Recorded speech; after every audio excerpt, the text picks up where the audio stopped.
Yeah, don't dare bring anything home. No. I won't. Yeah, you didn't see me here tonight, Dean. I didn't bid on a thing. So again, you got about 1 minute if you want to bid on the silent bid auctions out there. Then after the program, you can pay on your way out. So are we just about ready, Linda? Okay. Well, welcome everybody. My name is Mark Broman. I'm the Executive Director of Wachiska Audubon. Wachiska is an independent chapter of the National Audubon Society with a geographical area covering 17 counties in southeast Nebraska. And you can follow us on our website or Facebook. We just had a wonderful potluck, so you folks at home watching, you missed out on a great potluck tonight and a silent auction. So we just got finished with that. A lot of good food and drink and fellowship and bidding. Bidding is just now ending, and so folks are starting to come in slowly. After tonight's presentation, look at the bid sheets and see if you were the high bidder, and please pay with cash or check. And if you happen to forgot your checkbook at home or your cash or only have a credit card, just get hold of me and we'll set you up and you can stop by the office and get settled up. So we're not going to turn you down if you don't have your checkbook tonight. As many of you know, Wachiska will be closing on Prairie Pines next week. Yep. Prairie Pines is a property that's just, they have some applause from the audience. So yeah, so it's 145 acres on the edge of Lincoln, northeast of Lincoln on 112th and Adams.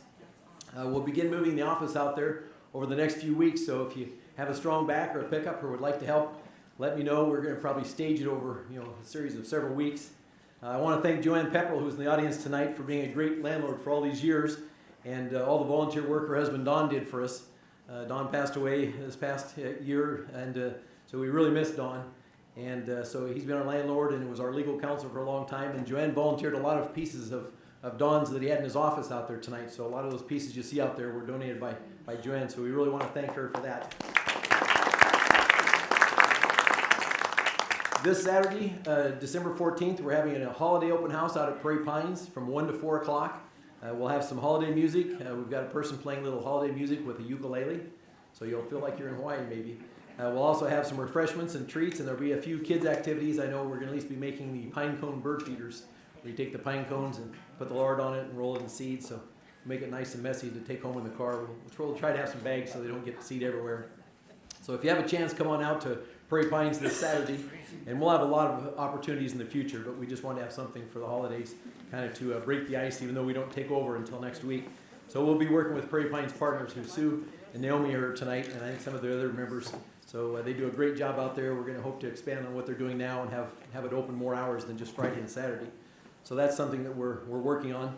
We'll also be doing an end-of-the-year fundraising letter for general operations and for Prairie Pines, so watch your mailboxes over the next week. We've started a Prairie Pines account. We did receive some early generous gifts when we start talking about the project, and this will be the formal ask for all the members. So you'll see that coming in the mail, so please, if you can, donate towards the general fund or towards Prairie Pines if you can. I want to let everyone know that next month at the meeting we're going to have a little reception for Arliss. Arliss just came into the room. Arliss is sort of stepping back at the end of the year, but we hope to enlist her service to continue with helping us with the newsletter. I think it's been, 35 years, Arliss? Wow. 35 years of the newsletter? Usually 30 in the office and 7, 8 after before that. Okay, so a lot of years Arliss has been around, so we're hoping we don't completely lose Arliss. So thank you, Arliss. But next month, I think we're going to have a reception before, so like at 6 o'clock or 6:30, we'll have a reception before the meeting, because I know a lot of people don't like to stay too late. They like to get home when it's dark in the winter. So watch your newsletter or watch it. We'll be sending out an announcement on that. So we'll be doing that coming up. Let's see. We'll take a few minutes and see if there's anyone that has any unusual bird sightings. I've had a sharp-shinned hawk feasting in my front yard the last couple of weeks. It's been feeding on my neighbor's bird feeder areas, I think. Dean Cole's here tonight and Cindy. They're right across the street from me, and I think they're probably providing the feed wagon for them, and then our neighbor next door. But anyway, afterwards, be sure and see me. These are all that was left of a bird that it consumed the other day, and we're not sure what they are. Nobody seems to know it tonight, but be sure and check in with me. We've got everything from pigeon to chicken to, nobody knows for sure. There was more of the body. My wife took a picture of a little bit more of the body, but by the time I got home, there was just a couple wing feathers left. But anyway, so we'll see if anybody can identify that. But it was a sharp-shinned hawk. It did show up on our Ring doorbell camera, so I was able to get a picture off my Ring doorbell. So I've got the culprit. I know who's eating the neighbor birds. But anyway, so that's what we had in our yard. So any other bird sightings? Anybody have anything fun or unusual in their backyard or out in the field? Gerald? Pileated woodpecker? No, a brant goose at, Oh, a brant goose. at Walnut Creek at Bible Plain. Walnut Creek by Papillion, okay. Rosemary. Anybody else have any other sightings? Anything else out there? I know there's a lot of birds moving around. It's getting cold quickly, Over so. here. Yes, Bruce. Eastern bluebirds on the Two Creeks. Eastern bluebirds, Two Creeks. Yeah, that's the lower Platte South Prairie Corridor, Haynes Ranch area there north of Old Cheney. North of Old Cheney. Conestoga, we had 4 bubbleheads, common merganser, Common merganser, some ringneck ducks and ringneck ducks, mallards, mallards, a baldie at the top of the dam. bald eagle, branched oak. Okay. So Bruce has been out. Yeah, we got the Christmas count coming up this Sunday, so there'll probably be a lot of people out for that. Anything else? Way back where you're landing. It's not an unusual bird, but I went Saturday out to Pioneer Park Center and to a worship service out there, and we saw a bald eagle fly over. Bald eagle at Pioneer Park. I know Holmes Lake at the golf course, they nested out there, and a lot of people see the bald eagles out there. Yeah, so they're around. Of course, along the Platte River and out on Salt Creek, out by the transfer site on North 48th. There's a pretty good place to spot them too sometimes. Anything else? Well, with that, I think we'll go ahead and move on. A reminder that tonight's presentation will be available on YouTube, so if you miss it, you know, if you have to leave early tonight or you have someone you want to tell about it, be sure and tell them to go to YouTube and they can watch it. But with that, it's my pleasure tonight to introduce our speaker, Dakota Altman. He's a Wachiska board member, and he works for the Platte River Basin, or the Platte Basin Time-Lapse Project. That's a mouthful. He's going to share some of the photos and videos from the past year. Dakota has his Bachelor of Science in Fisheries and Wildlife and a Master's of Applied Science in Conversation Storytelling from UNL.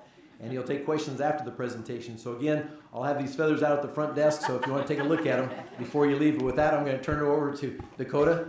And thanks for coming tonight, Dakota. Yeah, thank you, Matt. Yeah, as Mark said, I'm Dakota Altman. I work for the Platte Basin Time-Lapse Project at the University of Nebraska-Lincoln. I'm also a board member at the Wachiska Audubon Society, and then I work with the Conservation Committee as well here. Yeah, I'm happy to be here, and I'm happy to see all your faces, many new and familiar faces. So tonight's slideshow, it's less of a presentation by me. I will only be speaking at the beginning of it, but I want to let the pictures kind of speak for themselves. So this is a slideshow, a video of some pretty pictures along with some of the hard work that Wachiska members have done in our prairies. So restoration work, events like education events and discovery days, seed collecting, and then just some like beautiful moments out on the prairie. So yeah, I probably won't babble too much, but if you do have questions at the end about like some of the imagery in here, you're more than welcome to ask me. I'll say that Mark, Ross, Ethan, and myself supplied most of the imagery. So if you have questions about individual things that we all can answer. But without further ado, I think I'm going to have Linda play the video. Guitar and the lights down.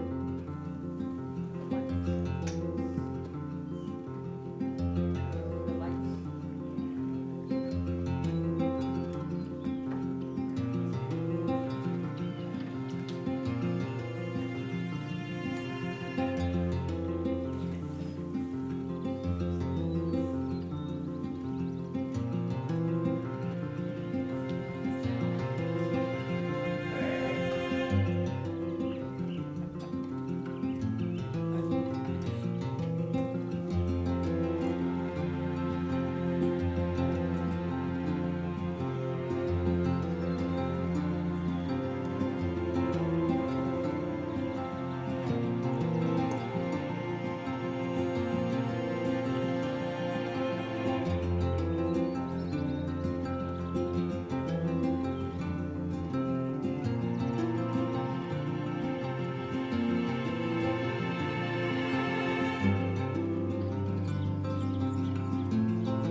Well,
I hope you all enjoyed that little slideshow. It was better than me babbling on about nonsense.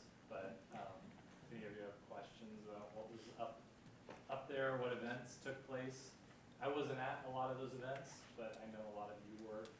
Could probably provide more details, but can also call it good for that. But We have microphones here, and if anyone wants to ask a question, let's use a microphone so the people at home can hear the questions. Dwayne, could you pass the microphone? Somebody, yeah, Bruce. Oh, I have a question. Dakota, yes. I know you visited some of those sites many times. Would you talk to us about the places where the time-lapse photography cameras are set up?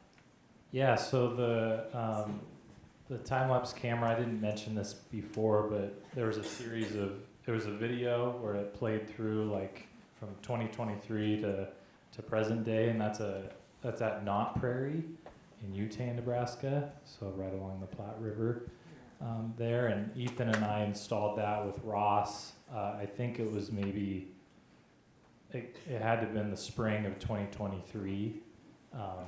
And that's just been running, cooking, so it's taken one photo every hour of every daylight hour, and then we stitch them together into a really nice time lapse. And we have, with our group, the Platte Basin Time Lapse Project, we have about 70 cameras out along our big watershed, our 90,000 square mile watershed. So Colorado, Wyoming, and Nebraska is where we have a lot of those. So that's just one of 70. But it captures some cool stuff, and those were just the pretty images. That wasn't like an image every day. So those were just the really nice images that we put together. But Dakota, what were those fellows hunting with the nets early on in the? oh, the kids! Yeah, What were they kids trying to nets. catch? That was Yeah. during one of the Prairie Discovery Days that Tim Knott set up, and they were running around all crazy, trying to catch probably whatever they could, butterflies and praying mantis and spiders too. Yes. Out of curiosity, how long did it take you to put that all together? I'd say over the course of a few days, a few hours every day, so maybe a total of like 3 or 4 hours. But pieces like that with photos are a little easier than videos. Videos you really have to cut and splice, and so it made it a little easier when I just had to put together photos. But I thought sprinkling in some videos would have been nice. So yeah. Got a question back here? Dakota, near the end, was that some of those prairie violets that they've been planting along the prairie corridor?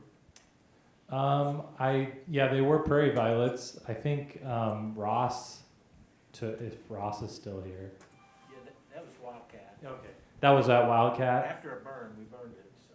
Oh, okay, cool. Yeah, Wildcat. Yep, but I know they're doing prairie violet planting to sort of restore that species along the prairie corridor near Denton, between Denton and Lincoln.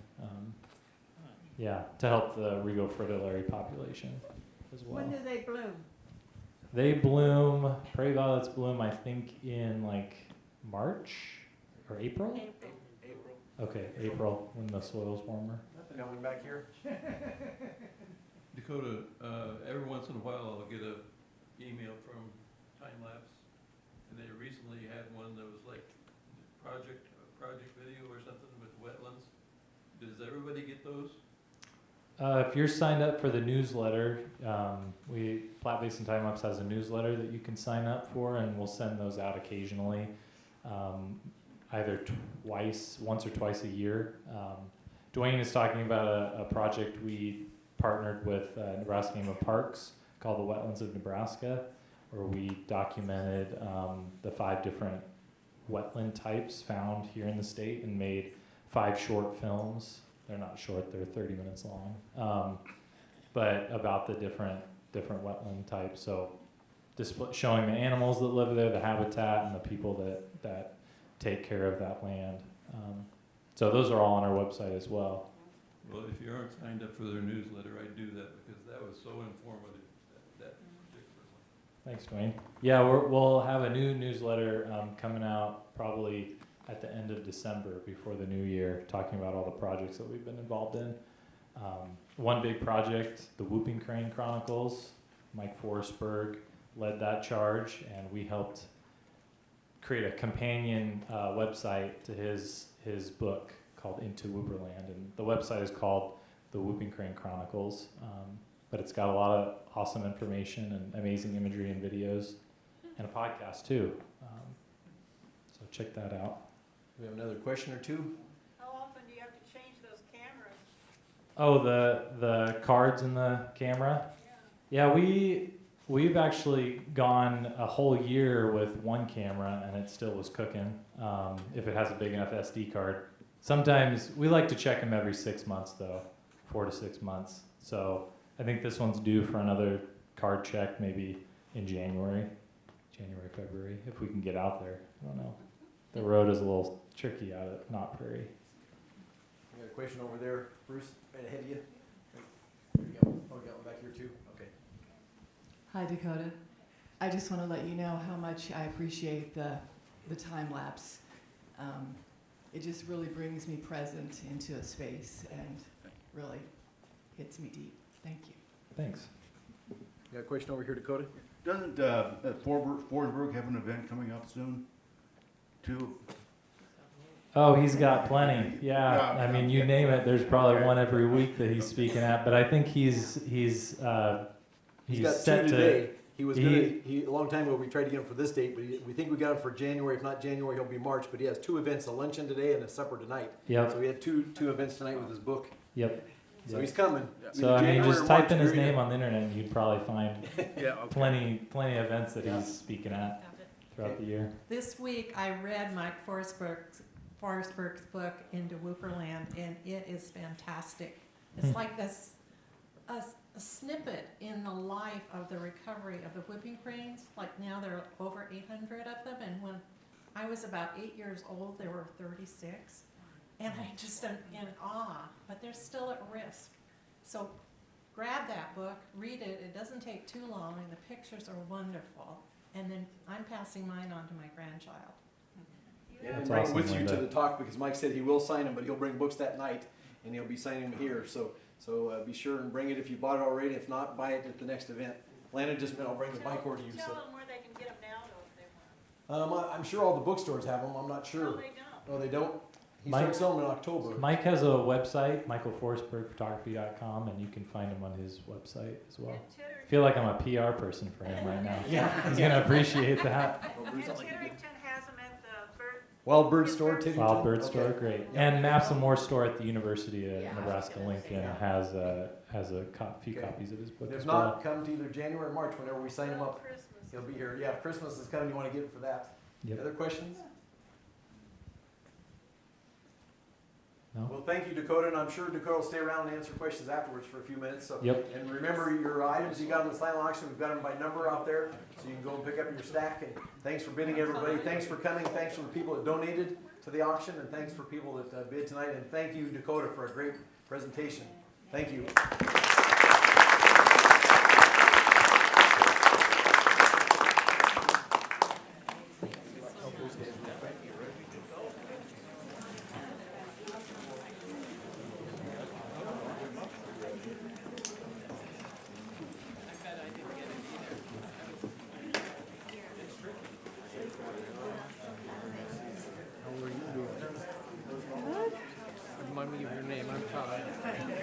Remember we were, we went on a walk down and, off the from the 14th Street parking lot, Yes. and you biked there. Yes, I did. I did not bike tonight, however. No, I wasn't. I was gonna ask as a joke. Yeah. I bike year round, but I have. Yeah. Well, so and you live somewhere like you live near Irving Middle School. Yes. That's what I thought. Yes. Okay. Yeah. That's what I thought. So we're kind of